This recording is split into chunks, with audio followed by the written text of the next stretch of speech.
શ્રી પ્રમુખ એજ્યુકેશનમાં તમારું સ્વાગત છે। આજે ધોરણ 7 પ્રેક્ટિસ વર્ક પ્રકરણ 9 પરિમિતિ અને ક્ષેત્રફળ સ્વાધ્યાય 9.1 પ્રશ્ન બીજો સમાંતર બાજુ ચતુષ્કોણ માટે નીચે આપેલ માહિતી પરથી ચતુષ્કોણના માપો એટલે કે એક બાજુનું માપ શોધો।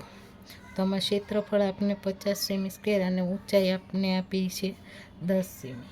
તો આપણે સૌપ્રથમ તો અહીંયા આ તો બંને આપી દીધું બોલો। તો આપણે અહીંયા લખવાનું સમાંતર બાજુ ચતુષ્કોણનું ક્ષેત્રફળ બરાબર બી ગુણ્યા એચ। તો સમાંતર બાજુનું ચતુષ્કોણ તો કે આપણે 50 સેમી સ્ક્વેર આપ્યું છે અને બી આપને નથી આપ્યું અને ઊંચાઈ આપને આપી છે 10 સેમી।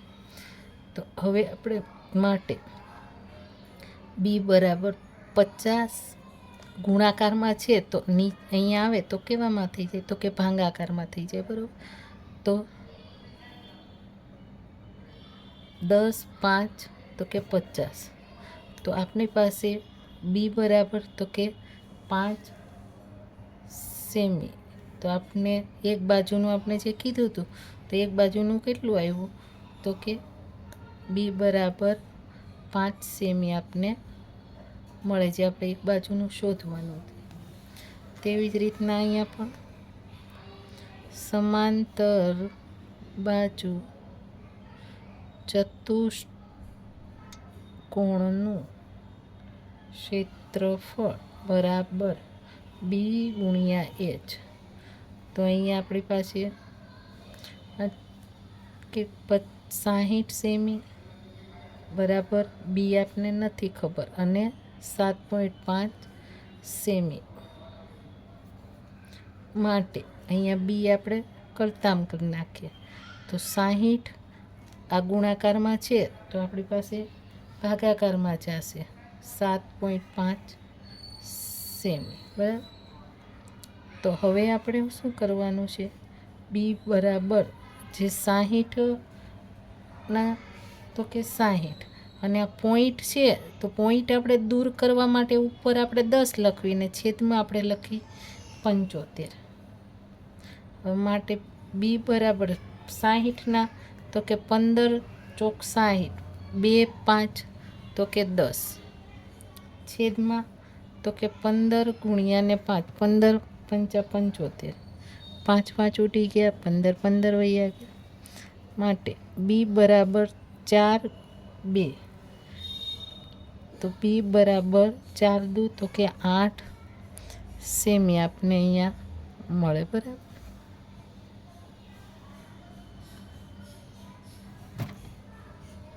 તો દાખલા નંબર 3 તો તેમાં પણ સમાંતર બાજુ ચતુષ્કોણનું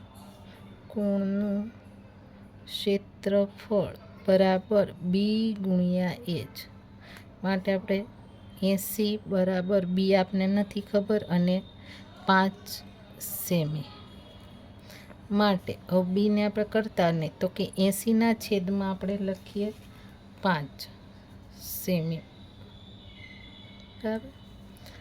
માટે બી બરાબર 80 ભાગ્યા આપણે 5 કરીએ તો એટલે કે 16 5 તો કે 80। તો અહીંયા આપણે બી બરાબર તો કે 16 સેમી મળે।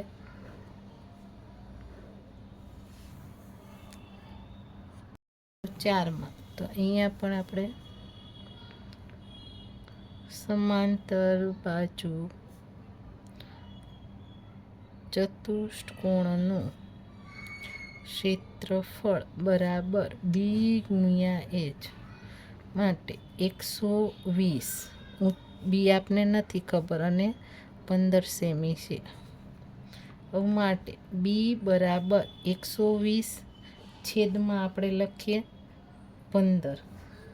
તો આપણે બી બરાબર માટે 15 8 તો કે 120 તો આપણે અહીંયા 8 આવ્યા તો બી બરાબર આપને મળશે 8 સેમી।